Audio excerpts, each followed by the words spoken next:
Today is National Donut Day. While many people see it as an excuse to enjoy a sweet treat, its roots actually trace back to a remarkable group of women who served soldiers during World War II.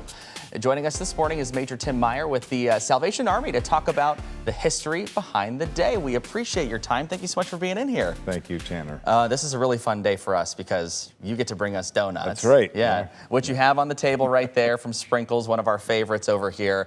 But many people don't realize Salvation Army actually has a lot of roots during Donut Day. Talk about the history there. Sure. It goes back to actually World War I.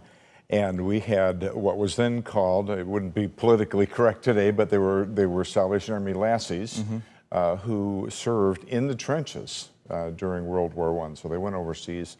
They learned how to make donuts out of just having some oil. They could flip over one of the World War I helmets and make donuts in the trenches on the field for the servicemen that were serving. They became named Doughboys. I think that's the reason. Okay.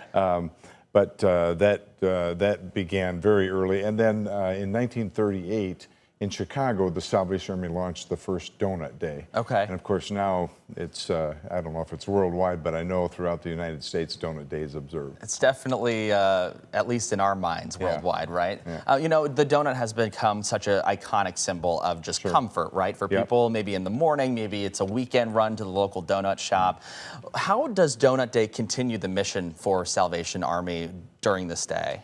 Well, every armed conflict since the Spanish-American War, the Salvation Army has been involved and has been supporting troops, supporting families. And today, our emergency disaster services teams go out and they often will serve donuts and coffee. Now, we're told it would be better to have Gatorade and power bars, something like that. But still, that comfort food is so important, and sometimes that is just opening the door for a conversation about what's really going on.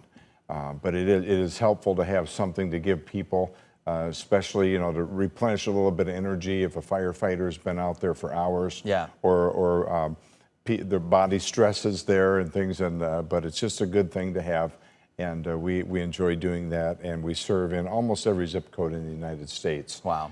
So, yeah. Now, talk about the impact the Salvation Army has here in Kent County. I'm sure that you see a wide range of different things during your job as the coordinator here in Kent County. What sort of things do you guys deal with on a day-to-day basis that people may not know about at home? Well, we have hundreds of people that call every week regarding housing assistance. We serve about 5,000 or more a year through our food pantry, which is the only full-time food pantry in Kent County. We're open 5 days a week, and we give 6 days worth of food for everyone in the household.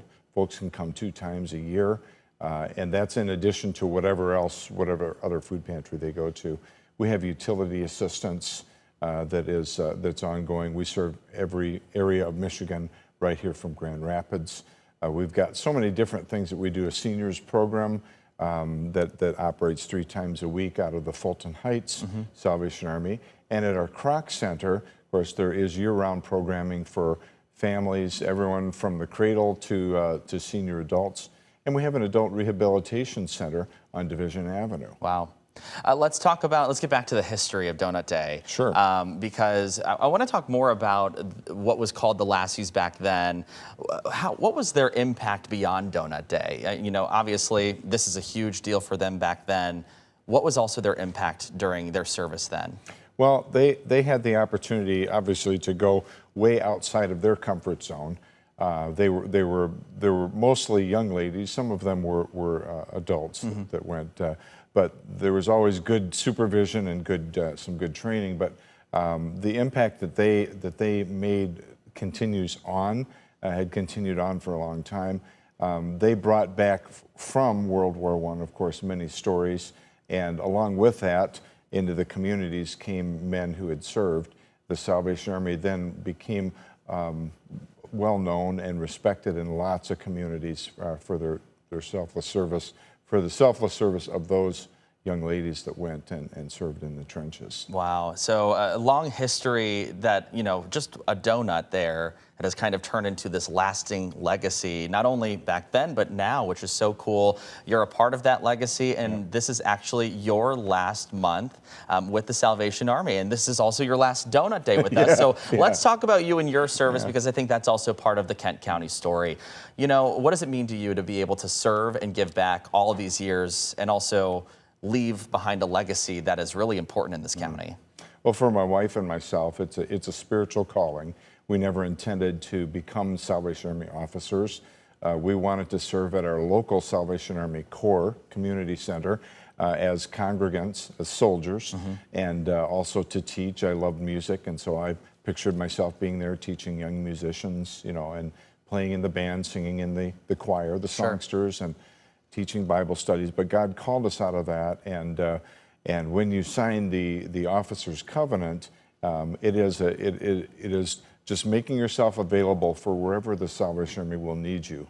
We think we have certain gifts and graces, but obviously people who work with us will see something in us, sometimes things we don't see ourselves, and appoint in different ways. So it's been tremendously rewarding. The day can be anything from meeting with a high-level donor, someone who has the ability to share out of their abundance hundreds of thousands of dollars with the Salvation Army to help sustain the work that is so needed in the community, and to come back to the office and to sit in the office and then pray with someone who has just lost their home, or who's been domestically abused, fighting addiction, things like that. So it's a wide spectrum of things. And then, of course, weekly preparing messages, gospel messages for congregation, hospital visitation, and our personal career has taken us to teach at the seminary for 10 years of that 35 years of ministry. So serving here in Kent County has been wonderful. We were appointed here once before in a youth leadership capacity, and my wife retired in 2022, but since then I have been here in the leadership position with Kent County, and seeing both the tremendous generosity of the community and trying to meet some increasing demands for need in the community. But it's all done, everything I do and everything the Salvation Army does is motivated by our love for God, our desire to share the gospel, the good news of Jesus Christ with everyone we meet, and to meet those human needs in His name without discrimination. Well, Major Tim, we appreciate your time. Thank you so much for your service. Good luck to you after your retirement with the Salvation Army. And thank you so much for all the years of sweet treats. We're really appreciative of that. Yeah, and I hope you're the entire staff here at the station gets to try a donut. And we'll be at about 35 locations today. We have a number of teams, 8 or 9 teams that are going out. Police, fire, first responders, EMS, some veterans as well. And then other people that help us get the word out, such as yourselves. All right. Well, perfect. Thank you so much. We really do appreciate it. Colton, I'm going to send it over to you. But if there are no more donuts left, don't ask me where they went, okay?